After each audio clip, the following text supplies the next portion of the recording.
गुरुपूजिताय गुरुदैवताय गुरुकुलस्थायिने गुरुविक्रमाय गुह्यप्रवराय गुरवे गुणगुरवे गुरुदैत्यकलक्षेत्रे गुरुधर्मसदाराध्याय गुरुपुत्रपरित्रात्रे गुरुपाखण्डखण्डकाय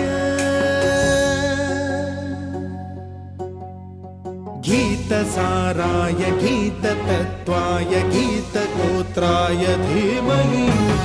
गूढगुल्फाय गन्धमत्ताय गोजयप्रदाय धीमहि